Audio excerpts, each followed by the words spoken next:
यहाँ किसी trigonometrical expression का इंटीग्रेशन दिया गया है, बट इसका आंसर वेरिएबल्स के टर्म में दिया गया है। हमें इसको इंटीग्रेट करके कंपैरिजन से इन वेरिएबल्स की पहले तो वैल्यू फाइंड करनी है और फिर इन वेरिएबल्स को इस एक्सप्रेशन में प्लग इन करना है और बताना है इसका आंसर क्या होगा। तो चलिए सबसे पहले अपना ट्रिग्नोमेट्रिकल एक्सप्रेशन लिख लेते हैं। Integration sine of sine X to the power -11/2 and cos x to the power -5/2 dx। अब देखिए हम इसको tan और sec में कन्वर्ट कर सकते हैं या फिर cot और cosec में कन्वर्ट कर सकते हैं, बट राइट साइड में जो रिजल्ट दिया गया है वो cot में, तो हम इसको cot x में कन्वर्ट करेंगे। cot के लिए साइन से डिवाइड और मल्टीप्लाई करना पड़ेगा, तो ये कुछ ऐसे मिलेगा। Integration sin x to the power -11/2 cos x over sine X यहां मैंने डिवाइड कर दिया और ये पावर -5/2 और यहां पर मैंने लिख दिया sine of X to the power -5/2। ये बैलेंस हो गया dx। अब आप यहां देख सकते हैं कि ये दोनों पावर को हम कंबाइन कर सकते हैं। ये देखिए क्योंकि सेम बेस है, दोनों का बेस साइन एक्स हो रहा है, ये और ये। तो जैसे हम इन दोनों को कंबाइन करेंगे ये एक्सप्रेशन हमें कुछ ऐसे मिलेगा, equals integration sine X -11 -5 -16 upon 2, तो ये -8 बचेगा, तो sine X to the power -8 हो जाएगा और यहां पर मिलेगा cot x to the power -5/2 and dx।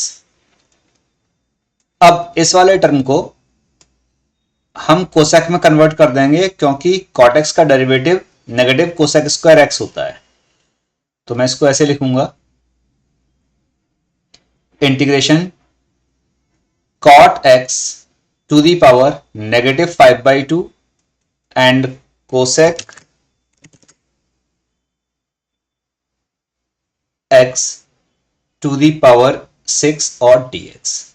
अगले वाले कोसेक को फिर से कोसेक स्क्वायर x के टर्म में कन्वर्ट कर लेते हैं, तो ये कुछ हमें ऐसे मिल जाएगा, cot x to the power -5/2 और जो पावर 6 दिया गया है, पावर 6 नहीं पावर 8 था, जो पावर 8 था इसको हम 6 और 2 में अलग अलग स्प्लिट कर लेते हैं। जो पावर 6 मिलेगा उसको लिख दिया 1 plus cot x cot square X whole cube. 6 को मैंने ऐसे लिख दिया और आगे आ जाएगा cosec square x and dx। शायद ये आसानी से समझ में आ गया होगा, सिंपल ट्रिग्नोमेट्रिकल रिलेशन यूज किया है। ये कोसेक स्क्वायर एक्स लिखा हुआ है और उसकी पावर 3 करोगे तो 6 हो जाएगा और 2 पावर यहां गई, टोटल 8 बैलेंस हो गया।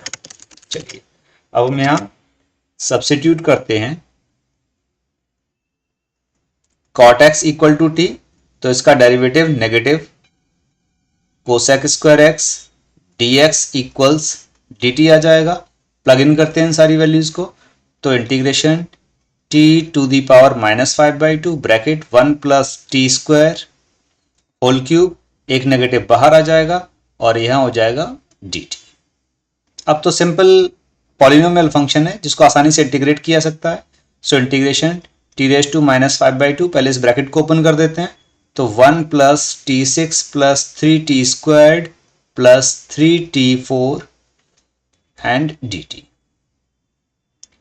जो बाहर वाला ये टर्म है इसको अंदर मल्टीप्लाई कर देते हैं, फिर इंटीग्रेट कर देंगे। So negative t to the power -5/2 plus t to the power 6, LCM लेंगे तो 12 हो जाएगा, 12 - 5 मीन्स 7, 7/2 आएगा, प्लस अगला आएगा -5 और एलसीएम लेंगे तो 4 हो जाएगा, तो -t to the power minus का हाफ मिलेगा और एक बाहर 3 था, प्लस नेक्स्ट आएगा 3, यहाँ एलसीएम लेंगे तो हो जाएगा 8 - 5 मतलब 3 आएगा, सो 3/2 and dt।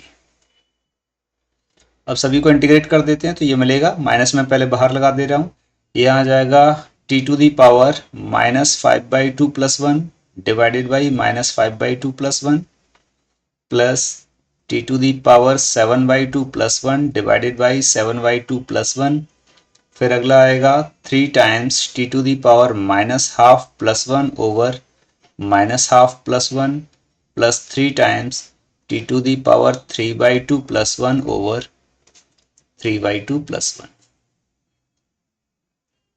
Plus constant of integration C और लिख दे रहे हैं, एक बाहर माइनस लगा हुआ था तो मैं माइनस लिख दे रहा हूँ, क्योंकि रिजल्ट में वैसे तो कांस्टेंट है, कोई फर्क नहीं पड़ता प्लस या माइनस लिखिए, लेकिन यहाँ क्वेश्चन में माइनस का सी दिया गया है तो मैंने भी सी लगा दिया, ठीक है। इक्वल्स नेगेटिव, यहां मिलेगा टी टू दी पावर, ये आ जाएगा -5 + 2 एलसीएम लेने पे ये आ जाएगा -3/2 आएगा, और यहाँ आ जाएगा 2/3 हो जाएगा। फिर अगले पे आते हैं, plus T to the power 9/2 और यहाँ 2/9 हो जाएगा,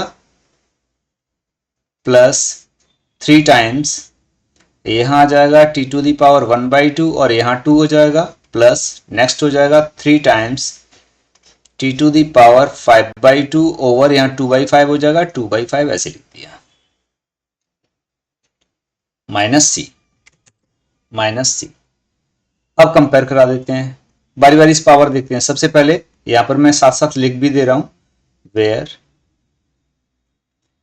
t इक्वल्स कॉट एक्स। चलिए अब कंपेयर कराते हैं। सबसे पहले हमारे पास पावर -3/2 मिल रही है, -3/2 देखिए यहां पर है, और ये P4 के करस्पॉन्डिंग है, तो हमें मिल जाएगा यहाँ कंपैरिजन से P4 equals 2 and Q4 equals 3, एक वैल्यू मिल गई। अगले कॉम्बिनेशन पे आते हैं, 9/2, 9/2 सबसे पहला टर्म है, तो ये हो जाएगा P1 equals 2 and Q1 equals 9।